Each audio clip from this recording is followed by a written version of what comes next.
Hi, everybody. Welcome to the Overeaters Anonymous 100-pounder special focus meeting. My name is Rita Q, and today it is the 4th of October 2023.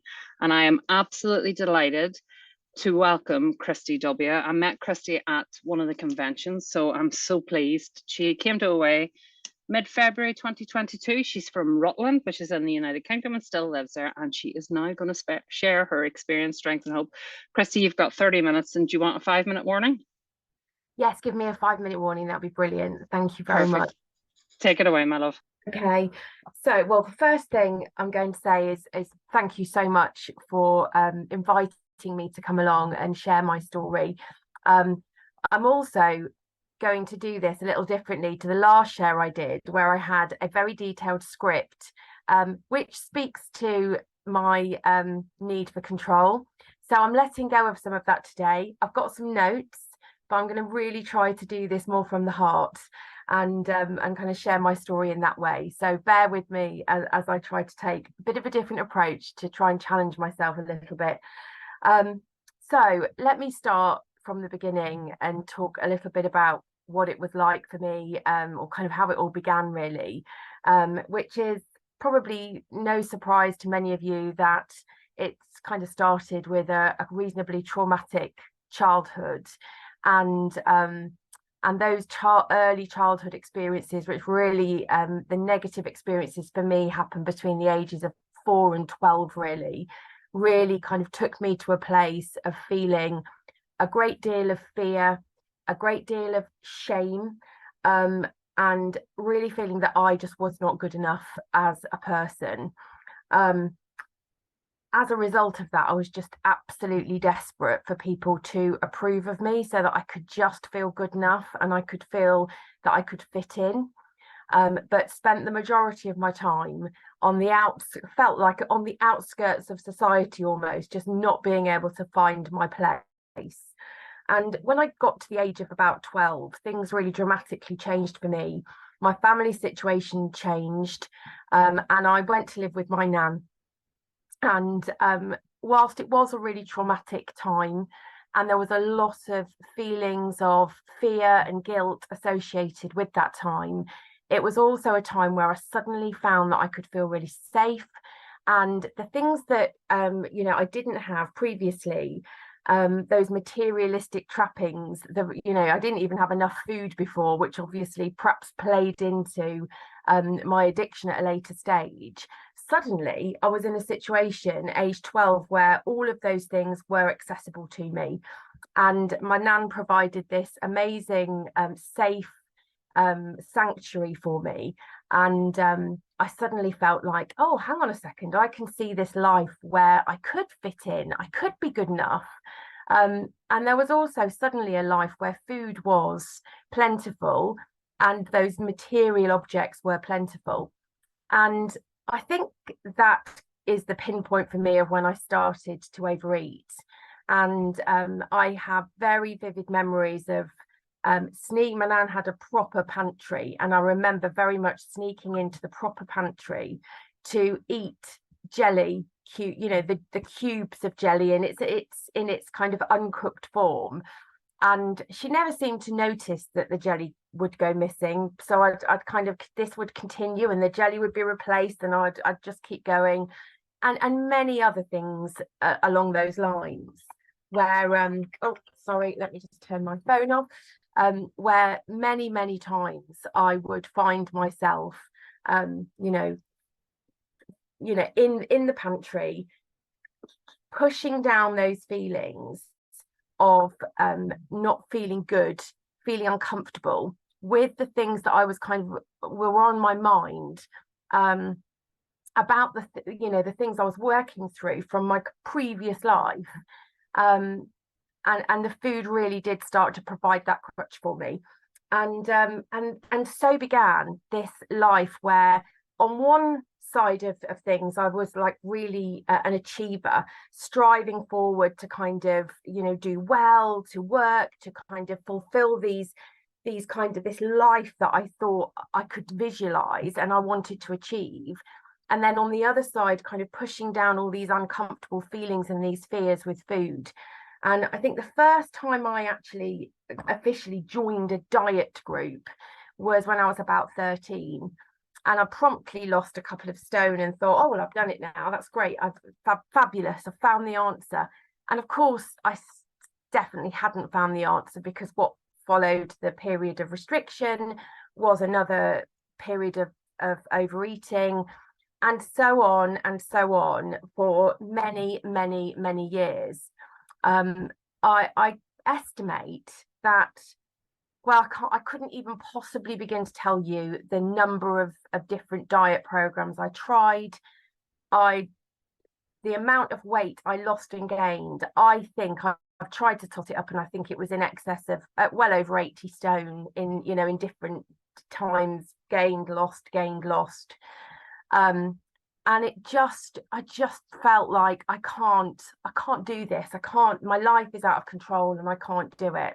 And it just carried on over years and years and years. And whilst in many areas of my life I was achieving, just felt like there was this kind of underlying issue that I could never deal with. And it did feel like my life was unmanageable. And it got to the point for me where I was physically really, really struggling. I was, when I laid down at night, I would wheeze. I couldn't breathe properly. When I drove to work in the car, the tops of my legs would be numb by the time I got out of the car, because just the weight of my stomach on my legs was just kind of cutting off my circulation, really. Where I work, 3 flights of stairs to get up to the top of the stairs, and I could not speak to a soul while I was going up these stairs because I couldn't breathe. And people would try and have a conversation with me, and I would be, you know, couldn't get a breath in to even reply. And so I used to have this strategy whereby I'd try and avoid anybody that was going up the stairs, because I couldn't walk with anybody. So I could go up on my own. And then when I got to the top of the stairs, there was a little foyer area and there was a notice board. And I would stand and read the notice board over and over again, because that was the only way I could give myself enough time to be able to gather my breath and breathe properly before I actually went into the main office, and then I could hold a conversation. And of course, my life revolved around where I was going to get my next fix from. Where was I going to get the food from? They often say connection is the opposite, or addiction is the opposite of connection. And that was absolutely the case for me. I would want to kind of bury myself away with my secret stash of foods, so that I could kind of immerse myself in that addiction. And I would constantly be planning ahead as to how am I going to find the next food that will get me through to the next meal, because going from a meal to another meal without food was impossible for me. I just needed to be eating continuously. And I mean, I've many examples of, you know, going from the office when I would have just been eating in the office, and a meal out with the team later that night, maybe at 7 o'clock, but I'm never going to get through to 7. So I'm going to have to go through a drive-through on the way to the hotel. And then I'll get into the exec lounge and just get some snacks from the exec lounge that'll get me from the drive-through eating to the meal at 7. And then I'm going to come back and I'm going to go through the exec lounge again on the way back to the hotel, because I've got to get through to bedtime then. And that was just standard, absolutely normal for me. And I just couldn't imagine a life where that was not the case. And so it kind of got to this point where I was absolutely in the gutter. I always kind of say I feel like I was the equivalent of a gutter drunk. I was that in terms of the food. And the physical side of it was miserable. It was impacting on my relationships. And I had this moment where during the COVID years, I'd had this connection on Teams with somebody at work who had only ever seen my head and shoulders. And I actually bumped into her, and I was actually in the car just about to shove something in my mouth, and she knocked on the window of my car, and I kind of looked up with this food item kind of half shoved in my mouth, and the horror of her seeing my entire physique to kind of neck down as well. I could just see the look of shock in her face. And I think some of those things just, landed. And I was just desperate. I was absolutely desperate, but just had no answer. And I did at this point know about OA, but I just didn't think I had it in me to ever be part of it or join OA, or I just, maybe it was fear, maybe it was I don't know what, but I didn't think I could do that. And then one night my mum insisted on me going with her to this spiritual sound bath, and I described myself as somebody who was spiritually dead, and I kind of reluctantly went to this sound bath with her. And all the way there, I was doing this deep sighing, and she was like, what's wrong with you? And I was like, I'm just so beyond fed up. I can't carry on like this. What am I going to do? And she said to me, well, I think the only thing you can do now is bariatric surgery. And I said, I can't do that. I cannot do that. That's not my answer. It might be the answer for some people, but it's not my answer. And I just knew that it wasn't my answer. And anyway, without any answers in my head, I went to this sound bath, and something strange happened. But I went into this deep relaxation. I can't explain it, but I did. And halfway through, I did this kind of strange wail in the room, and I didn't even know if it had come from me. I thought maybe it did, but I wasn't sure. And I said to my mum afterwards, did I make a funny noise halfway through that sound bath? And she was like, yeah, you did this kind of, you wailed a little bit. And I thought, my gosh, I thought I did, but I wasn't sure if it was me or not. But it was almost like something shifted.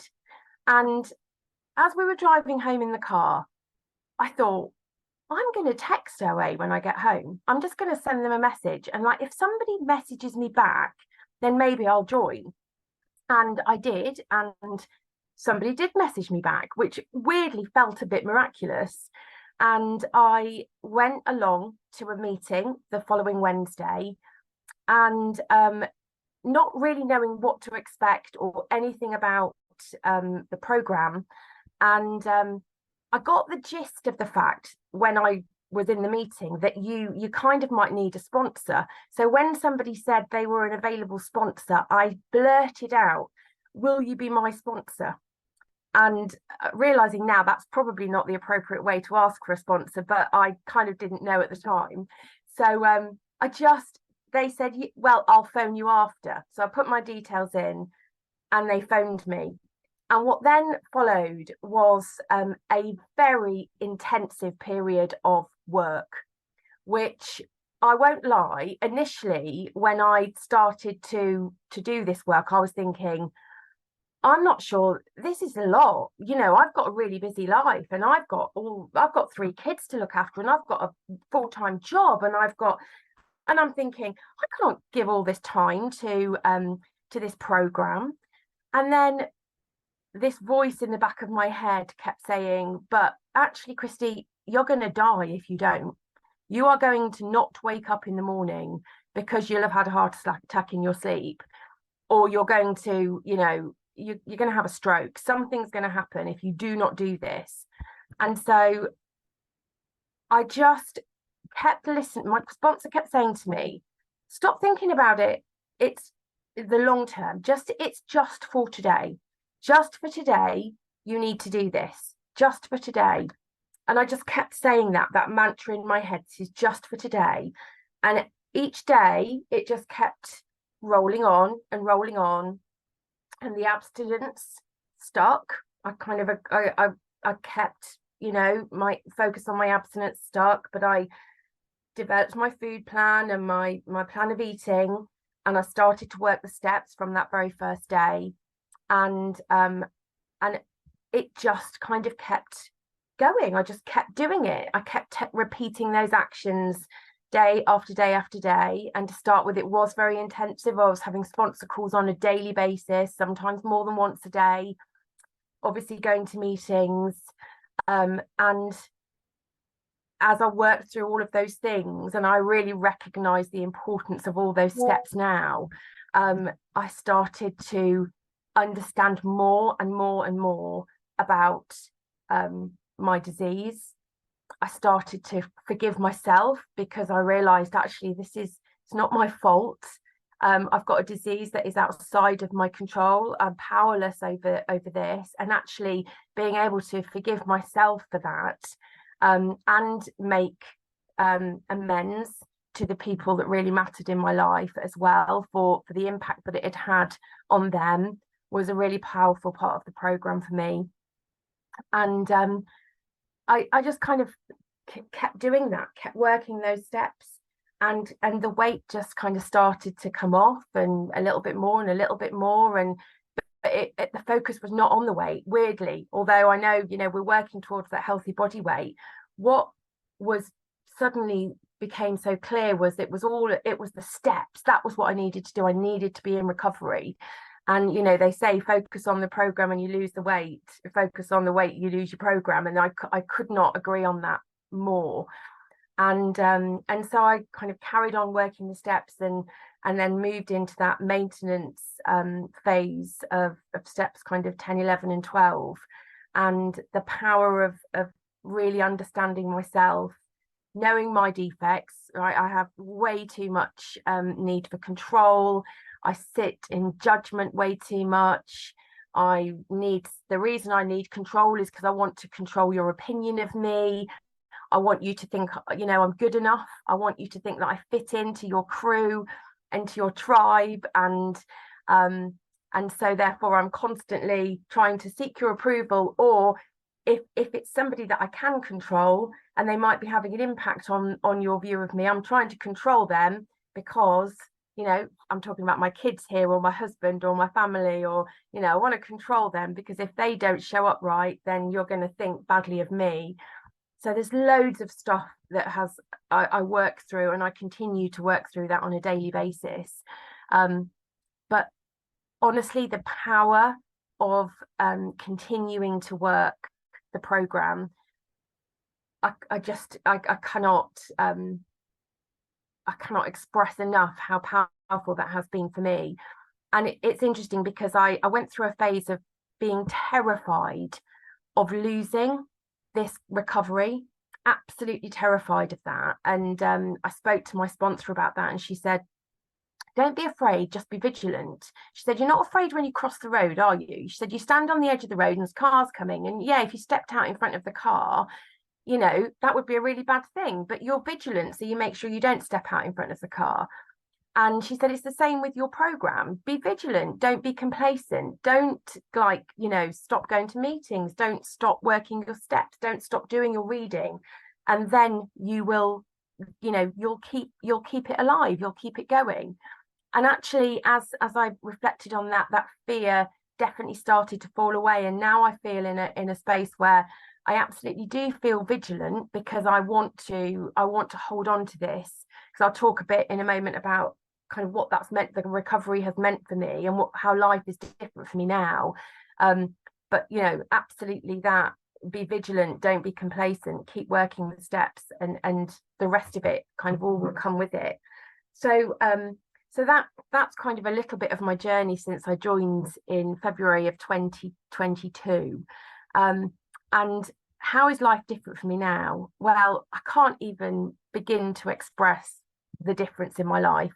I've obviously let go of quite a lot of weight, kind of well over £100 now I've lost in terms of weight since I joined the program. Just being able to physically move for a start is life-changing for me. I can't express that. Just the connection I now have with the people around me that I love is completely different. Oh yeah, a great example. So here's some kind of before photographs of which obviously didn't like having my photograph taken ever, so I kind of would avoid it, but you can see there some of the photographs of when I was bigger. And then I think we've also got some photographs as well of when I kind of bit on the other side of the coin, so you can see some photographs there. And in the top right and the bottom right photographs are on a recent holiday. And do you know what, the joy of being able to go on holiday and be physically active with my family and enjoy all of the things that I would have liked, you know, not been able to enjoy because I was so restricted by my weight, is just incredible. And you know, it's the most amazing thing is there's things that are possible to me that I would have thought were never possible. So I would have thought I could never ever go to the cinema and enjoy watching a film without eating lots of food. And now I can go, do you know what, I genuinely, I can go to the cinema and enjoy watching a film, and I don't need the food to enjoy it. And that for me is an utter miracle. I can go from one meal to another and I don't need to eat in between. I and don't get me wrong, I really appreciate and enjoy the food that I do eat, but I'm it's about moderation, it's about consistency, and appreciating it for the nourishment and the what it's doing for me, rather than feeding into that kind of addiction and that compulsion. And I do have to have, you know, boundaries around my eating. So personally for me, my food plan is 3 meals a day, and I really do need that, because I know the way that my addiction takes control is if I don't have those clear boundaries, the escalation would be very, very quick. And actually having those kind of meal boundaries works incredibly well for me. But you know, many other things, you know, I can go on a long car journey without packing up a meal that should feed about 10 people, which is what I would have 100% done in the past. I couldn't even really go on a short car journey without doing that. And the fear, I used to be terrified of being in a situation where I might not be able to put my hands on food. And that fear has completely left me now, which is a miracle in itself. And just the way that I see the world, it's like, I can't really explain it, but it's like somebody turned on the light and I can suddenly see things in multicolour, when everything just felt like a hard slog before. And an example of that is, you know, my evenings in the past would consist of overeating, which I would have been overeating all day, and then I would fall asleep on the sofa without doubt. I'd put the kids to bed, I'd sort out stuff, and then I would fall asleep on the sofa.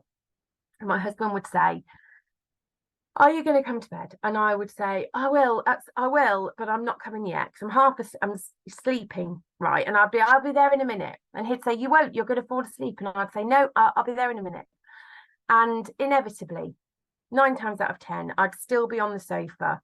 At 3 o'clock in the morning, I'd wake up freezing cold, and then I'd drag myself up to bed. And you know, coming back to that connection piece, how do you have connection with your partner when you don't even go to bed because you just put yourself into a food coma? And that was what life is like. And now I can't remember the last time I fell asleep on the sofa, because I don't have energy. I didn't even know it was possible to have this energy. I have more energy now when I'm 40, coming up to 49 next month, and actually this month, so not far off 50. And I've got more energy now than I had when I was 16 years old, because just having put the food down and experiencing life on life's terms just gives me that energy. And that's actually something else to touch on as well, is feeling the feelings. So that has definitely been something new for me, because I have pushed the feelings down of every kind with food for so many years, that doing my daily step 10 has been massively important. And it's a, well, I'd say it's an ongoing learning journey to deal with those feelings and feel a bit more comfortable to sit with the feeling and to find different ways to work through a feeling than to just push it down with food. And on the plus side of that, I can now celebrate and experience joy without it having to be about or incorporated into food. But obviously with the feelings that are a bit harder and a bit tougher, that does require a bit of work. But what I have is the tools now and the community with this fellowship to be able to work through those feelings. And you have 5 minutes left. Thank you. And to manage those feelings in an entirely different way. I'm just reflecting on if there's anything else. Let me just read my notes if there was anything else I was going to share that I have not spoken about already. I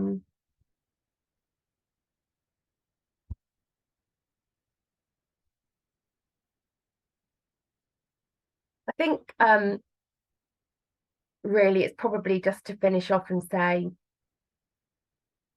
that, you know, I know I'm going to have to keep working this program for the rest of my days and be part of this fellowship for the rest of my days. And whilst at one point that did feel terrifying and I had to think of it on that just for this day basis, actually now I feel completely the opposite way. And I'm like, I need this fellowship, I need this group of people, and I need this program. And it brings me so much comfort and so much recovery to be a part of this wider community. And I am so encouraged by this program, and talking about, you know, passing on that message. I can't stress the amount of times I went to the doctors and said I need help, and never once did anybody say to me, you need to go to OA. And I feel like we've got a massive job to do with healthcare professionals to kind of pass on the power of 12-step programs and share that, because I honestly thought I was never going to recover. I just thought I'm just going to die with this disease. And the fact that I'm here to tell my story today, and you know, feeling how I feel now, and I literally do feel like I'm seeing the world through new glasses almost. I just hope that we can kind of continue to pass on that recovery to as many people as possible, and together we recover and together we get better. So thank you so much for listening. And I've done that. I've only read my notes like twice. I'm quite proud of myself, because normally I would definitely be a script kind of girl. So thank you for bearing with me with my waffling. Oh, that was absolutely wonderful. Thank you so much, Kristi. What a lovely message, depth and weight. And I'm just going to read something out of the big book of Alcoholics Anonymous that really, really spoke to me about your share. And there is a solution on page 17. We are people who normally would not mix, but there exists among us a fellowship, a friendliness, and an understanding, which is indescribably wonderful. We are like the passengers of a great liner, the moment after rescue from shipwreck, when camaraderie, joyousness, and democracy pervade the vessel from steerage to captain's table. Unlike the feelings of the ship's passengers, however, our joy and escape from disaster does not subside as we go our individual ways. The feeling of having shared in a common peril is one element in the powerful cement which binds us, but that in itself would never have held us together as we are now joined. The tremendous fact for every one of us is that we have discovered a common solution. And we'll stop the recording there.